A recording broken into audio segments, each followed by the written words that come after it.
Tout travail procure de l'abondance, mesdames et messieurs. Bienvenue dans cette nouvelle édition du journal universitaire dont j'ai le plaisir de présenter pour vous.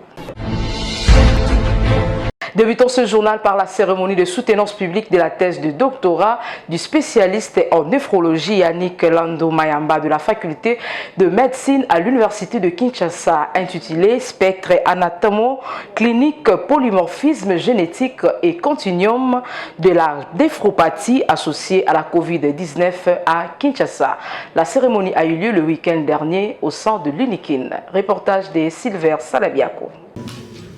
Déterminer l'incidence des atteintes rénales aiguës autour de la Covid-19, voir s'il existait des variantes génétiques pour expliquer l'atteinte rénale aiguë et surtout de suivre les patients qui en souffrent sur 2 ans et voir combien d'entre eux allaient développer une maladie rénale chronique. Tel a été l'objectif de la thèse de doctorat du chef des travaux Yannick Landu Mayamba de la faculté de médecine de l'université de Kinshasa, intitulé Spectre anatomo-clinique, polymorphisme génétique et continuum de la néphropathie associée à la Covid-19 à Kinshasa. Présentant les résultats de ses recherches devant un jury composé d'éminents professeurs, l'impétrant a, avec les mots justes, souligné que l'infection par le SARS-CoV-2 a été rapportée en Chine en 2019. Depuis lors, il y a eu une propagation de nombreux cas motivant l'Organisation mondiale de la santé de pouvoir décréter la Covid-19 comme étant une urgence de la santé internationale et l'apport de la vaccination et l'immunisation collective a permis d'avoir une tendance à la baisse en 2022 et en 2023, période à laquelle l'OMS a déclaré la fin de la Covid-19. Les atteintes glomérulaires ont été décrites avec la caractéristique glomérulopathie collapsante très fréquente dans la population d'origine africaine. Si les mécanismes héliopathologiques de la Covid-19 se résume en une voie indirecte et une voie directe. La voie directe reste tout de même débattue du fait de la taille du virus qui ne traverse pas normalement la barrière glomérulaire et pour aller se poser sur le récepteur de la prédilection. Après les échanges fructueux entre le jury et les récipiendaires, l'impétra a réussi l'ensemble des épreuves qui a permis la recevabilité de sa thèse. Satisfait de la réussite de ses recherches, Yannick Landu Mayamba est revenu sur les grandes lignes de son travail. Les atteintes rénales lors de la Covid-19 ont été fréquentes. Ça, c'est un premier élément. Mais le plus important, c'est qu'il peut exister des séquelles pour les patients qui ont présenté des formes sévères. Ces séquelles demandent à être dépistées. Donc, nous recommandons une organisation des soins post-Covid. Et sur le plan rénal, le dépistage est simple. Il suffit de faire une analyse urinaire à la bandelette urinaire et une prise de sang pour évaluer la créatinine. Ces 2 tests permettront de dire s'il existe une maladie rénale chronique ou pas. Parce que le dépistage précoce permet de ralentir la progression de la maladie. Cette cérémonie s'est clôturée dans une ambiance de convivialité. Nous sommes toujours à l'université de Kinshasa pour parler cette fois-ci de la cérémonie du vernissage du livre de maître Koulenfouka paru aux éditions universitaires européennes intitulé Droit du travail congolais simplifié. L'ouvrage a été baptisé dans la salle Monekoso de l'université de Kinshasa à la satisfaction de participants. Un élément signé Valongolo. Au nom de toute la communauté scientifique, et nous vous invitons d'acheter cet ouvrage pour que vous puissiez connaître la profondeur. Merci beaucoup,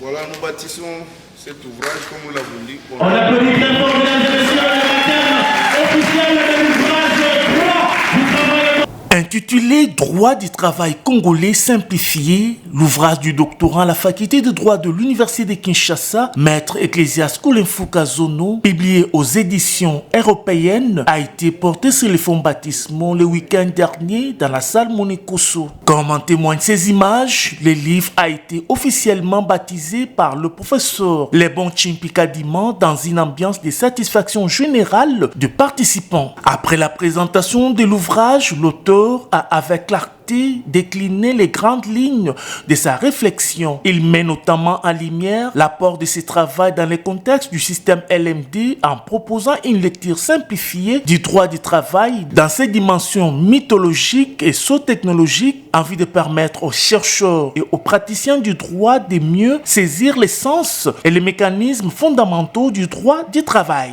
Notons que cette cérémonie s'est achevée par la vente et la dédicace de l'ouvrage par l'auteur au grand plaisir des participants.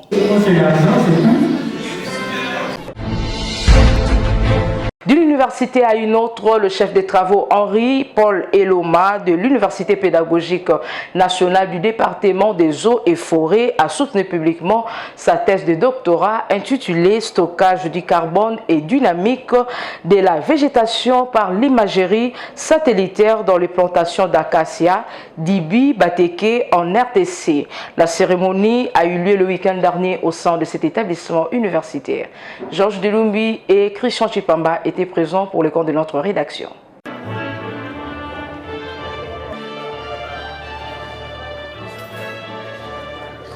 L'Université pédagogique nationale, à travers son école de télécommunications et télédétection spatiale, a vécu un moment scientifique de haute portée avec la soutenance publique de la thèse de doctorat du chef des travaux Henri-Paul Eloma Ikoleki du département des eaux et forêts, intitulé « Stockage du carbone et dynamique de la végétation par l'imagerie satellitaire dans les plantations d'acacia, d'Ibi, Bateke en République démocratique du Congo ». Cette recherche s'inscrit dans la quête de solutions durables face aux défis environnementaux et climatiques, a précisé le récipiendaire. Dans son exposé, ce dernier a démontré que les plateaux des Bateke situés à l'est de Kinshasa offre un potentiel considérable pour l'approvisionnement agricole de la capitale malgré la pauvreté de ses sols sableux. Grâce à l'utilisation de l'imagerie satellitaire et des techniques de télédétection, il a mis en évidence l'impact positif des plantations agroforestières d'acacia sur la restauration des écosystèmes. Le résultat de l'étude révèle notamment qu'entre 2000 et 2020, les espaces des savanes se sont progressivement transformés en forêt et en bonne santé sous l'effet des pratiques culturelles adaptées, notamment le contrôle des feux de brousse et la protection des zones reboisées. La recherche démontre également que l'espèce acacia Mangium présente une capacité de stockage du carbone légèrement supérieure à celle des Acacia coreiculiformis. En outre, l'un des principaux apports de cette thèse réside dans la preuve scientifique qu'une gestion agroforestière appropriée peut favoriser la transformation d'une savane dégradée, forêt productive, tout en contribuant à la séquestration du carbone et à l'amélioration du microclimat local, a conclu l'impétrant Henri-Paul Eloma. À l'issue de l'évaluation minutieuse et la délibération du jury à huis clos, les candidats étaient proclamés docteurs en sciences et technologies avec la mention grande distinction. La toge, l'enseigne de l'UPN et les diplômes qui ont été officiellement conférés par le secrétaire général à la recherche de cet établissement, agissant au nom de la reprise empêchée. Dans une ambiance de fierté et d'émotion, le nouveau docteur est revenu sur les aspects cruciaux élevés par son étude.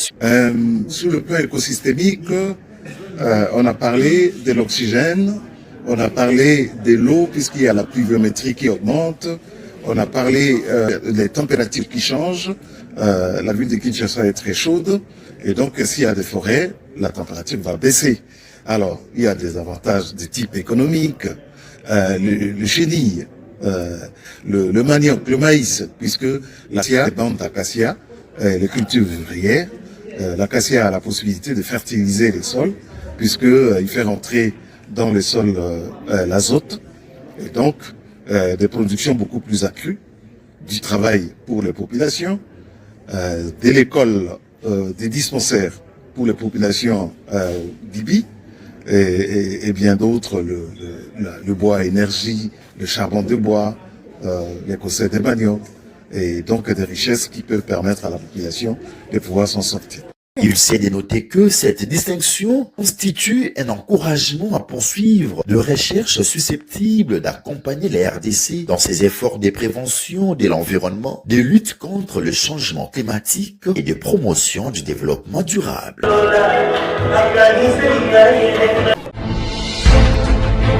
Dans ces mêmes chapitres, un nouveau docteur en gestion et administration des institutions scolaires et des formations vient d'être proclamé au sein de la faculté de psychologie et des sciences de l'éducation de l'Université pédagogique nationale. Il s'agit du chef des travaux Dominique Kilapi Matafadi qui a brillamment soutenu sa thèse de doctorat le samedi dernier. Sa recherche a porté sur les déterminants de stratégie de réduction de l'ampleur de la perdition scolaire au niveau de l'enseignement primaire dans la ville-province de Kinshasa. Un élément de Georges Delumbi et Christian Chipamba. La salle K2 de l'Université pédagogique nationale a servi de cadre le samedi dernier pour la soutenance publique de la thèse de doctorat du chef des travaux Dominique Kilapi Matafadi en vue de l'obtention du grade de docteur en gestion et administration des institutions scolaires et des formations, portant sur les déterminants et stratégies de réduction de l'ampleur de la déperdition scolaire au niveau de l'enseignement primaire de la ville de Kinshasa. La recherche du candidat a mis en lumière un problème majeur du système éducatif congolais. Prenant la parole devant les jurys, le récipiendaire a indiqué que son étude s'articule autour des 4 objectifs essentiels, à savoir identifier les causes de la déperdition scolaire, analyser son ampleur dans les différentes provinces éducationnelles, examiner les conséquences et proposer des stratégies d'intervention efficaces pour la réduire. Le récipiendaire a précisé que les données ont été collectées principalement grâce à la technique documentaire permettant l'exploitation des statistiques scolaires disponibles et le résultat révèle une déperdition particulièrement élevée dans les provinces éducationnelles de Tchangou, 59,2% et de Lukunga, 51,2%, tandis que celles des plateaux, Funa et Mwamba enregistrent des taux inférieurs à 50%. Face à cette situation, l'étude recommande notamment la construction d'écoles de proximité, l'adéquation entre la population scolarisable et la capacité d'accueil, le renforcement de la gestion pédagogique par les enseignants, ainsi que le respect du règlement scolaire avec l'appui des parents. Après échange avec le jury, les candidats étaient admis en huis clos et proclamés docteurs avec la mention grande distinction. Monsieur le chef des travaux, Kilapi Matafadi Dominique, a réussi à l'ensemble de l'épreuve avec la mention grande distinction. L'année suivie de son couronnement fait par le secrétaire général à la recherche de l'UPN au nom de la rectrice. Au sortir de la salle, le nouveau docteur a souligné l'importance de la mise en œuvre des stratégies proposées pour améliorer durablement la rétention scolaire dans les écoles primaires de la capitale. Nous étions sur terrain, nous avons pu constater qu'il existait une déperdition scolaire. On a essayé un peu de voir par rapport à les 5 provinces éducationnelles qui regorgent la ville-province de Kinshasa. Et en comparant, on s'est rendu compte que l'hypothèse de départ, la déperdition scolaire serait au niveau de la province éducationnelle de Lukunga et Tchangou, qui représenterait un taux au moins supérieur à la moyenne qui est de 50. Nous avons pu constater qu'au niveau de Lukunga, c'était autour de 58,9. Au niveau de Tchangou, c'était autour de 53,9. Par contre, dans d'autres provinces d'éducation, il y a la déperdition. Mais le fait qu'ils n'ont pas atteint le seuil de 50%, on fait l'effort de les comprendre dans ce sens-là. Mais la déperdition, on peut la réduire et non l'éradiquer. On ne peut jamais éradiquer la déperdition. Si l'État congolais mettait en place une bonne politique de la carte scolaire, mais si on parvenait à construire des salles de classe, des écoles de proximité, en tenant compte du poids de la population de chaque quartier, cela pourrait réduire encore cette ampleur-là. La cérémonie s'est clôturée dans une ambiance de joie et de satisfaction générale.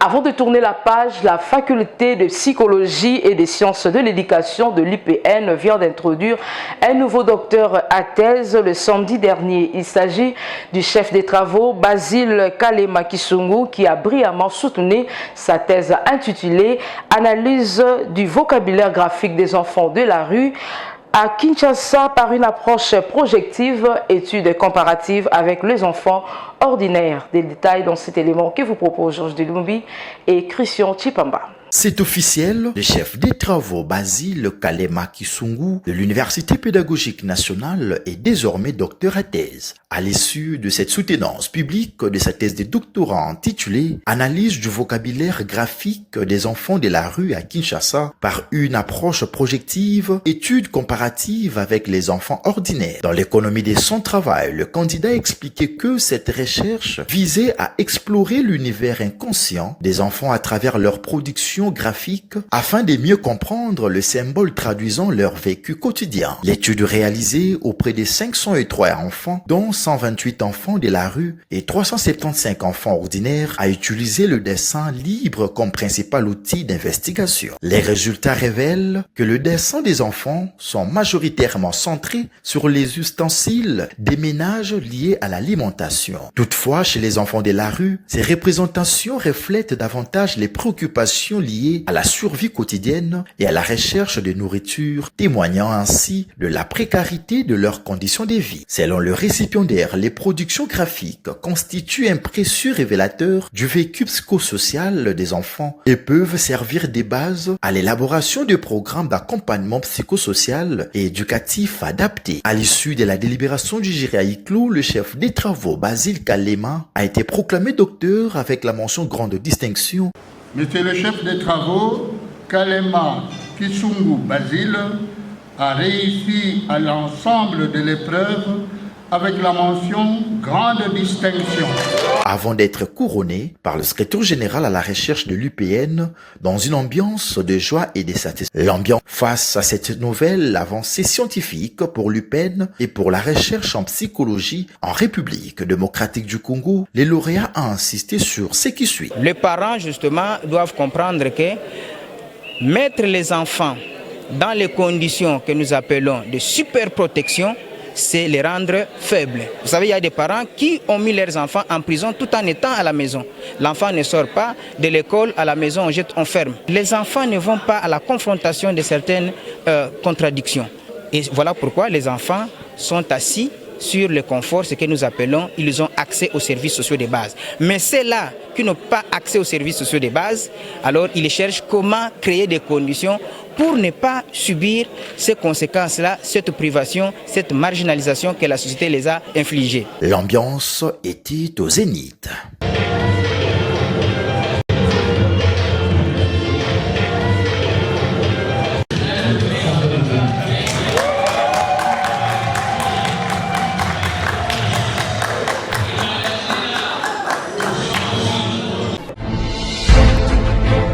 Parlons de la clôture de la 4e édition du colloque international interdisciplinaire organisé par l'Université catholique Omnia Omnibus que dirige le professeur Abbé Christian Ngazin. Cette activité d'une grande importance a porté sur le thème « La République démocratique du Congo face aux enjeux du vivre ensemble harmonieux. Le dialogue social est-il une solution à la crise de la cohésion nationale ?» Suivez cet élément de Georges Delumbi et Christian Chipamba.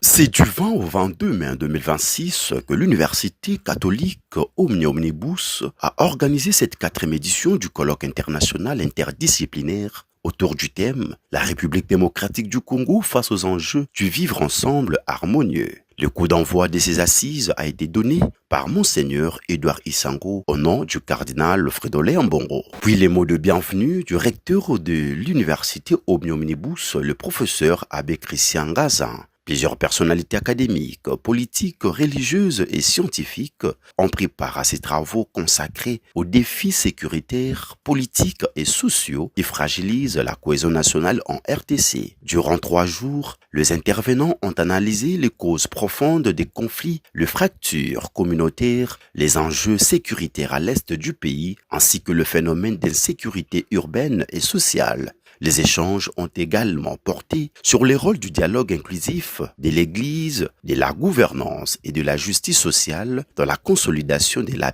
paix durable. Parmi les temps forts du colloque figurent les interventions de plusieurs professeurs, chercheurs et acteurs politiques autour des questions de souveraineté, de réconciliation et de vivre ensemble harmonieux. Les participants ont plaidé pour un dialogue social inclusif inspiré de la tradition africaine de l'arbre à palabre, considéré comme une voie essentielle pour restaurer la cohésion nationale, renforcer la paix et promouvoir le développement durable en République démocratique du Congo. La cérémonie de clôture a été marquée par la lecture du rapport général et des recommandations du colloque par le professeur Marcelin Kalombo, suivi du mot du recteur de l'Université catholique Omni-Omnibus, professeur Abbé Christian Ganzan, en présence de tous les membres de son comité de gestion. Pour boucler les boucles, c'est au nom du cardinal Fridolin Ambongo, archevêque métropolitain de Kinshasa et grand chancelier de cette université, que son représentant a déclaré close les assises de cette 4e édition de ce colloque international interdisciplinaire. Direction Texas Bilembo pour parler des échanges autour de l'exposition intitulée Abstraire du peintre Henri Kalama, organisée en collaboration avec la structure Critica Art Project en vue de faire comprendre au public la pensée de l'artiste. Valongolo Sine, cet élément. Pourquoi? Parce qu'il y a comme un vide L'artiste peintre, le professeur PhD Henri Kalama Koulez, a honoré de sa présence ce samedi dernier l'invitation de la structure Critica Art Project à la salle d'exposition de Texas Bilembo à Kinshasa. Cette rencontre intervient après une série d'expositions en cours intitulée Abstraire, qui a connu un grand succès.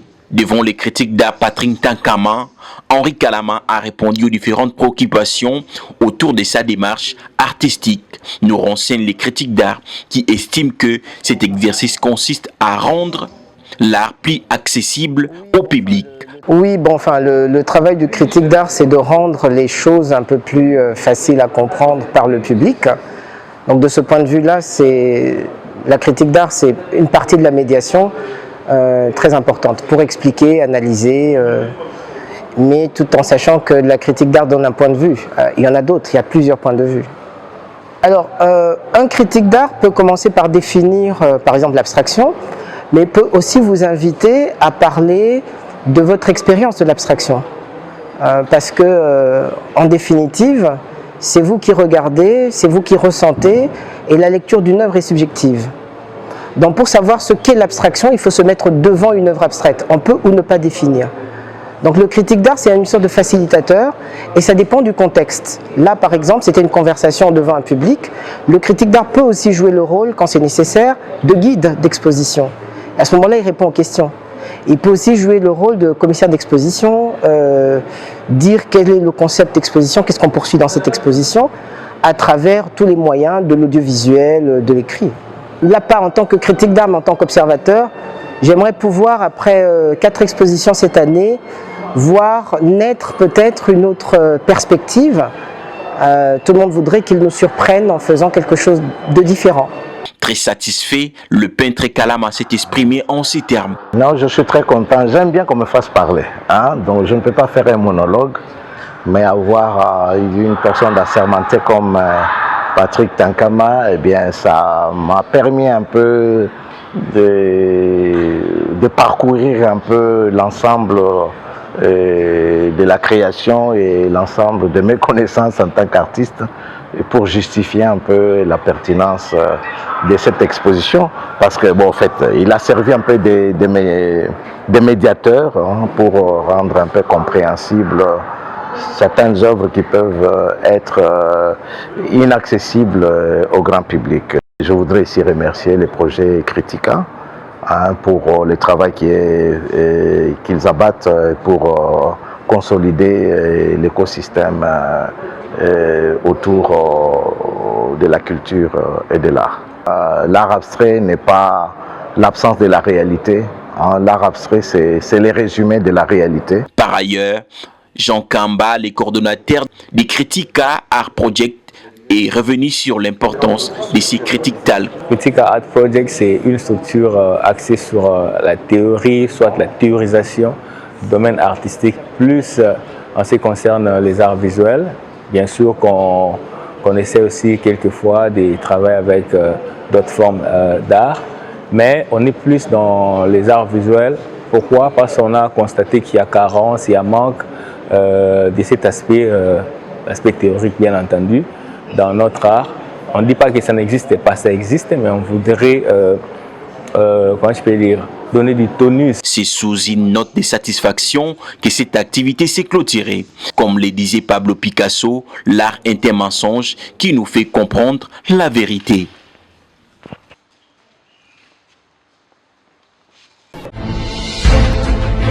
Retournons à l'Université pédagogique nationale où le département des sciences et gestion de la faculté des sciences économiques et de gestion de cet établissement a tenu un conseil départemental des autorités académiques du département. Cette réunion a permis d'évaluer les fonctionnements des enseignements, d'examiner l'état d'avancement des délibérations, d'analyser l'utilisation de la plateforme Sysnet ainsi que les différents défis liés à la gestion académique. Georges Ndulumbi et Christian Chipamba étaient présents pour le compte de notre rédaction.